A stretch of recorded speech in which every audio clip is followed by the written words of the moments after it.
Welcome back to the Pats Podcast. I'm your host, Philip Hensler, and together, we're going to explore different facets of athletic training, our colleagues, and their stories. So stick around. Let's be better athletic trainers.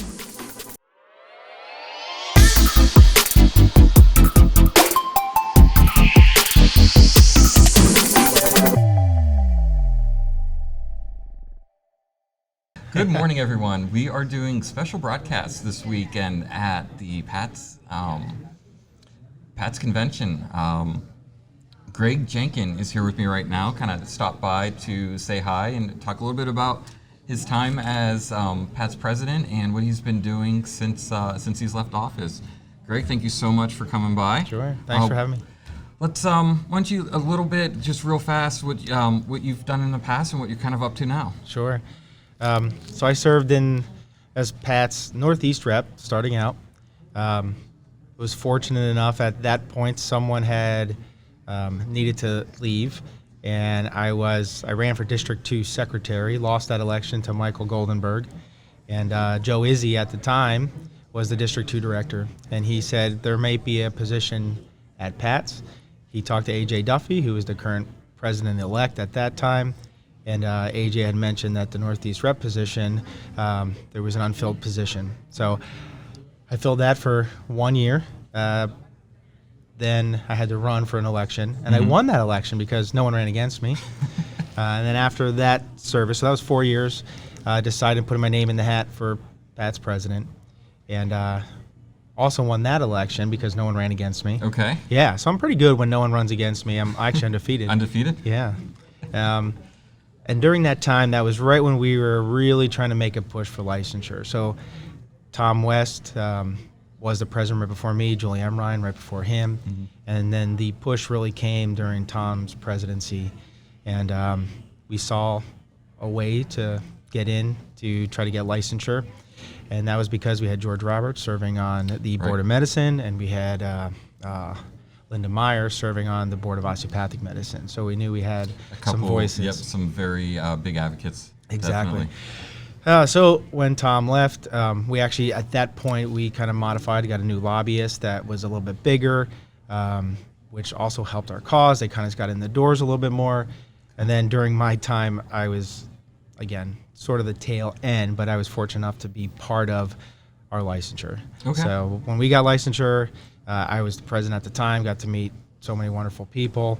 So that was probably one of the biggest things that I've done during my presidency. But even before that, one of the things when I was the Northeast rep, I had some ideas of getting students involved. So I started the poster presentations, which still go on now. And then I started the quiz bowls, which also continue now. And that has morphed to the regional at the ATA, as well as to the national level. Also during my time as president, it would also be when the concussion legislation was going through. Yep, that was a big deal. I happened to be invited to be a stakeholder during a lot of those meetings with both Representative Briggs and Senator Brown. So we were fortunate. There was peaks and valleys during that time that we thought this was good for athletic trainers, and we thought this is very bad for athletic trainers. I remember the first year solved a lot of the first year that we were required to practice under that. It solved a couple issues, especially dealing with parents and certain school administrators. I know it made my life a lot easier. I know it also made things a little bit more difficult, but I think in all, I think you guys did a great job on that one. Yeah, I appreciate it. Definitely advancing the profession, making athletic training a little bit more in the spotlight, more visual of what we actually do and why we're there, and increasing the standard of care for our athletes in Pennsylvania. Yeah, thank you. The interesting point, if that was going on the same time as licensure was, so we were certified at that point, and if you look at the initial language, it says that anyone that is certified or licensed healthcare provider can make these return to play decisions. Basically, I'm paraphrasing, if you're an appropriate medical provider. And we had to push to get certified listed in there just for athletic trainers because we were the one profession that weren't licensed at the time. So they were going on at the same time. So when you look at that and people are like, are you sure athletic trainers are qualified? It's like, that's why the word certified is in there, because they did recognize us as being qualified. Right. Yeah. So it was awesome. Yeah. Yeah.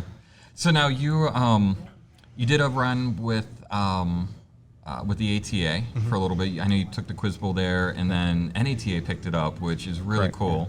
So you definitely started a trend going on there. Yeah. Talk about a little bit about your experience. What do you think that does for our students? How do you feel that's getting them engaged, and what it's doing for their confidence, for the profession, things like that? Yeah. So that really was the impetus of this Quiz Bowl, was trying to get students to attend conferences because maybe they have never done so. They're not sure what they're about.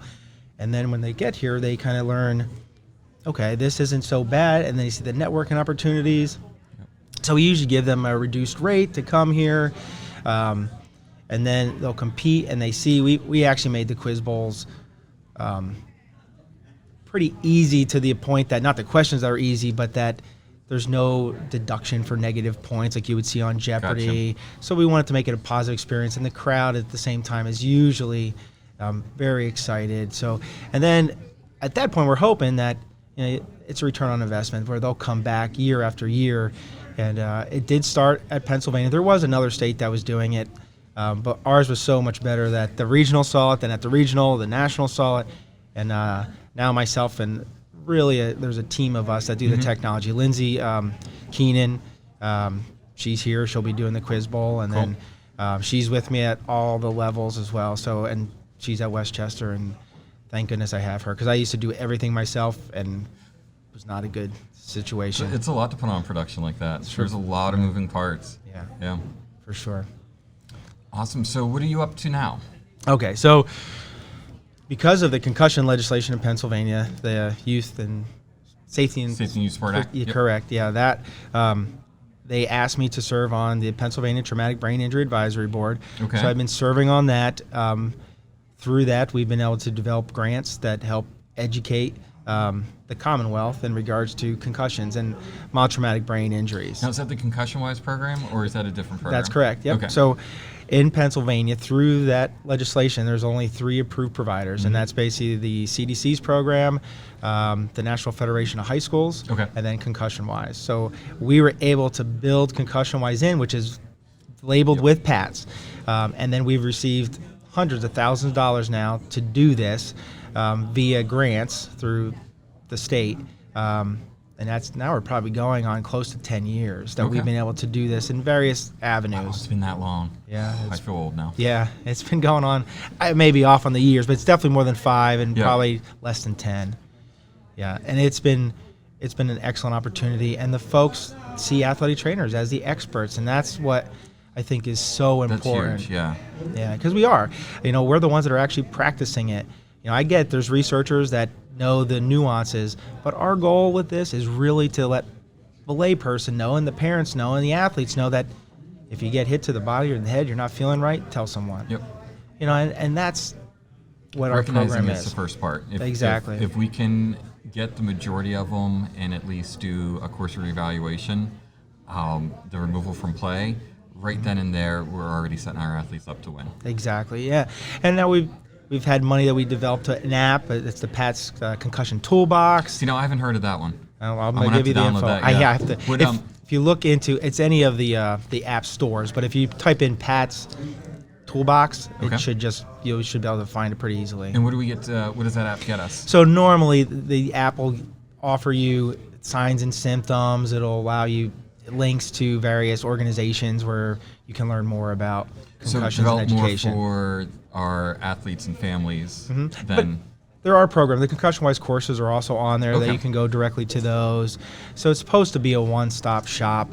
That was our goal, and we're still building it. So if anyone that's listening says, hey, can you add this to it, get a hold of myself, and we might be able to add it to that. Because that's what we're really trying to hope, that if someone is just, what do I do next, this will be all-inclusive. That's awesome. Yeah. That's awesome. So, what is your what sports are you working now? Are you out of school anymore? Yeah, so I'm at King's College, Northeast PA. We have the unique dual responsibilities where I teach in the academic side, and then I do clinical coverage and, healthcare. I mean, not use that term, but yeah, clinical healthcare on the athletic student affairs side. Okay. So we work with all our teams. So we have, I think, 25 sport teams there at King's. but we do have liaisons. So I'm the liaison with the football team and with the women's lacrosse team, and that helps the coaches, right? Who do I turn to when you have 8 athletic Gotcha. trainers? Who do I ask about Johnny? So you guys just pretty much pull it, and you have your communication responsibilities. Correct. But when an athlete comes in, they don't have to work with Greg. They can Yes. work with one of your coworkers, one of the other athletic trainers in the room. Exactly. So Okay. that's like a block scheduling type system, Yep. but it really helps with work-life balances. I've usually have one day off a weekend. I usually have a Okay. day off during the week. Now during the week it's different because I teach in the mornings or have advising responsibilities. So you still have some responsibilities, Right. but it really does allow for a great work-life balance. But it also allows you to model the mission of our institute, where I can teach it in the classroom, and then they can see me doing it practically. And then when I need to, I'm accountable, whether I need to do things with integrity. And I think one of the important things that each athletic trainer needs to do is to pursue respect for the profession. They can see when I do that, when a last-minute schedule change and how I handle those situations, or a parent that might thought care should have been different, or maybe just being there for the coach, kind of the just doctor. day-to-day kind of, Right. it's not about dealing with the injuries. You have the O&A behind the injury Yeah. and all the back end stuff. Exactly. So I like to think of it as you learn the science in the classroom, Mm-hmm. and then the art of how to apply the science in the clinical setting. I think that's an excellent way to look at it. Yeah. How long have you been doing the block schedule? Oh, we probably started that. It's probably been 10 years now. Okay. Yeah, it's been quite a few. The coaches at first used to say, we don't mind who is covering, and we don't really care. Again, covering, Right. that is a coach's term. Providing health care is really the athletic training terminology.